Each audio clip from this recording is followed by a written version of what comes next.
What's up, everybody? It's your girl, Shalina with Shalina Speaks, and today is Mental Health Day. And of course, I care about mental health. If you didn't know, now you know. That topic is near and dear to my heart. So every Monday, I'm going to be bringing it to you guys, talking to you guys about mental health. And if you have any questions, always drop them in the comments down below, or you can hit me up on social media. It's up to you. So, today I want to talk about mental illness and all the different types of mental illness it is. So, we're really going to dive deep into that because a lot of people don't realize how mental illness affects millions of people around the world every day. And while it's a sensitive topic, we must discuss it openly. So, we got to break the stigma. So, go ahead and grab your cup of tea, your coffee, whatever it is you're sipping on, find a comfortable spot and let's get started, okay? So let's begin on defining what in fact is mental illness. Mental illness refers to a range of mental health conditions that can affect the mood, your thinking, your behavior, all of those different types of things. These aren't just like the occasional bad days though, or feeling off, you guys. This is something, they're conditions that can disrupt your entire life, your regular day to day and things of that nature. And so we have to be mindful about like what's going on with us. We have to be self-aware. So let's just go ahead and get into it. So first up, let's talk about mood disorders. And yes, mood disorders is a form of mental illness. So you guys, I am not a therapist, a psychiatrist, or anything like that. I'm just a person who's passionate about learning about mental health and educating others about mental health. So let's get back into it. Mood disorders. You might find yourself or have heard before that conditions like depression and bipolar disorder, right? Those are very common. These disorders primarily affects a person's emotional state. So, like for example, depression is more than just feeling sad. It's a persistent feeling of hopelessness, fatigue. You feel down. You don't have interest in things that you typically would have interest in. You know what I'm saying? And then there's bipolar disorder, which is like being on a freaking emotional roller coaster. So it's like you have extreme mood swings. One minute you're happy, the next minute you may not be happy.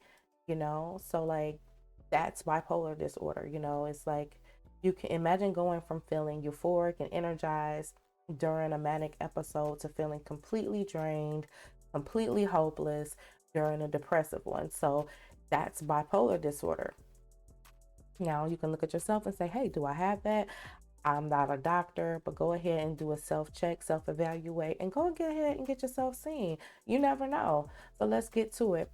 Anxiety disorders. Yes, anxiety disorders is a mental illness as well. Now let's talk about it. So, some of the most common mental health conditions include stuff like general anxiety disorder, which I know a lot of people have been diagnosed with that and they feel like, well, it's general, so it's not that bad. It can be bad for a lot of different people. Just because it sounds like it's not much, it is actually a lot. And then you have things like the panic disorder. That's when you experience a sudden intense episodes of fear accompanied by physical symptoms like a racing heart or heavy breathing, or maybe you can't breathe properly. So that's like, it's almost like you're actually going through it, but it's not happening. That's a panic disorder. And then there's something that's really common amongst people and celebrities that a lot of the celebrities have been talking about as of late, these last few years. And that is the social anxiety disorder, which is a deep fear of social interactions. Like it's rooted in fear, of judgment or embarrassment. So you heard a lot of different celebrities speak about that recently.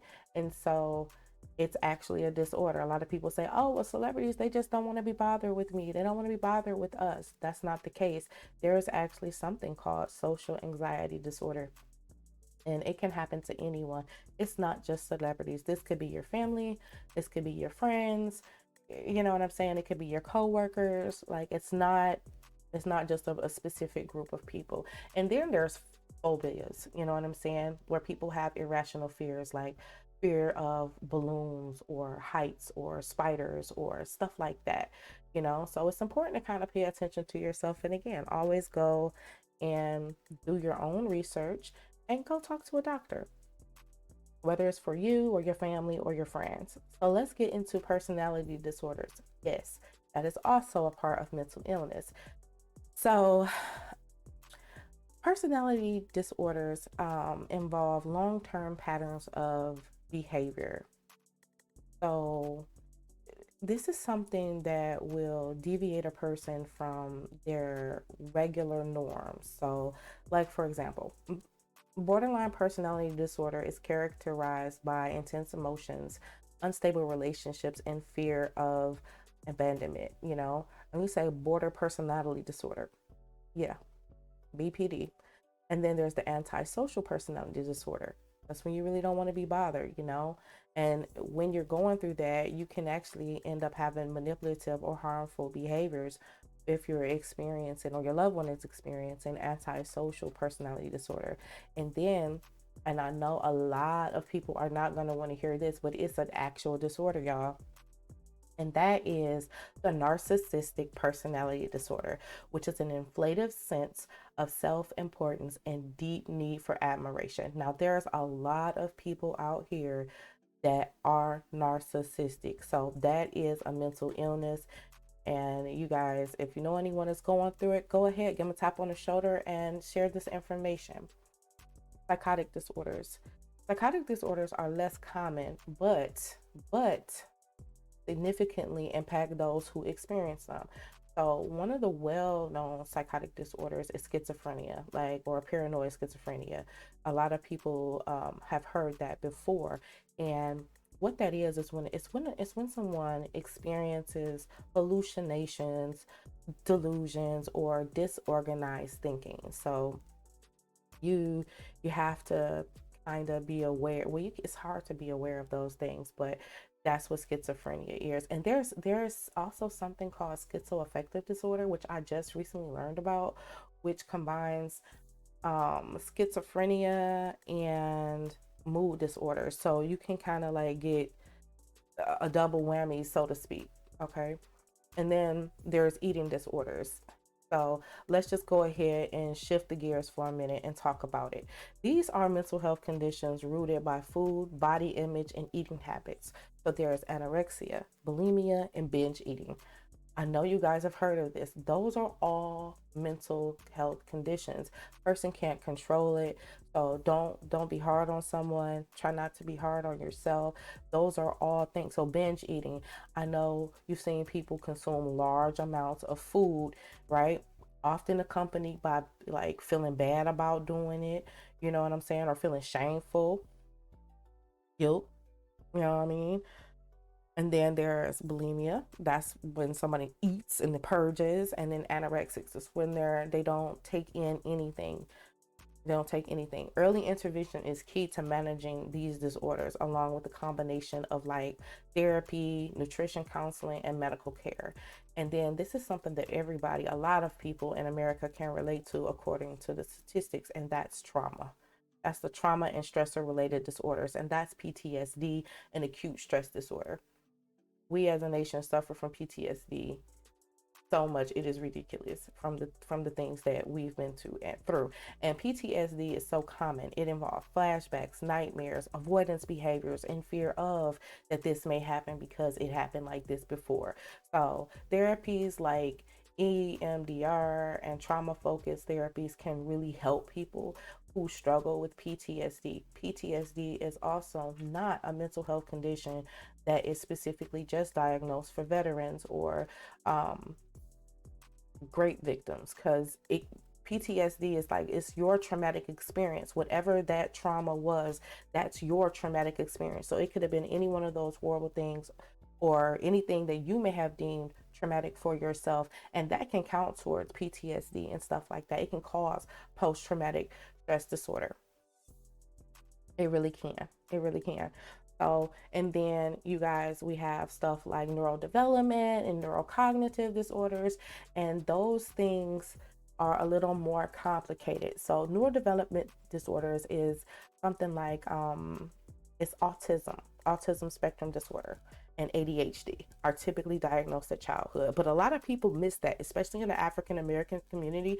Those diagnoses go unchecked because we don't believe in therapy. We don't believe in those kind of things, and so we often it just doesn't happen, or the resources aren't there, that's a big problem. The resources aren't there, and not just for the African American communities, but for the nation. The mental health system is just shot. So neurocognitive disorders also include dementia and Alzheimer's disease, and that's a mental illness. And again, with the proper care, these things can be treated. And then of course there's substance abuse. That's mental illness. So addictive disorders, whether it's substance abuse, compulsive gambling, drinking, doing drugs, or anything like that, yes, that is also mental illness. And I know you guys are probably tired of me saying that's also mental illness, that's also mental illness, but I want you guys to just understand, like, so why does all this matters? You know what I mean? Well, it's because education is the first step to breaking the stigma around mental health. Like, if you know of anyone that is struggling, if it's yourself or anybody, you need to seek help. Resources, therapists, groups, hotlines, it's all out there. They have apps, they have stuff where you could pay $25 a month, 200 and something dollars a month. It all depends on what your needs are and what your budget is. And they do have something out there for everyone when it comes to mental health. Just about, they are still working on free resources locally and things of that nature, but you know how that goes. It takes time. It just takes time, and it takes us as a community to step up and volunteer at some of these facilities that do help with mental health. Go to Congress to talk about mental health resources and things that we may need in our communities. That's how we can make a difference. So thank you for joining me on this episode where we're just talking about mental health on Monday. So mental health Mondays. And remember that mental health is just as important as your physical health, guys. And let's keep the conversation going and support one another. If you found this episode helpful, please share it with a friend. Drop it in the comments below. Subscribe so you can get your daily dose of your mental health Monday. Take care. Until next time. Stay mindful. Peace.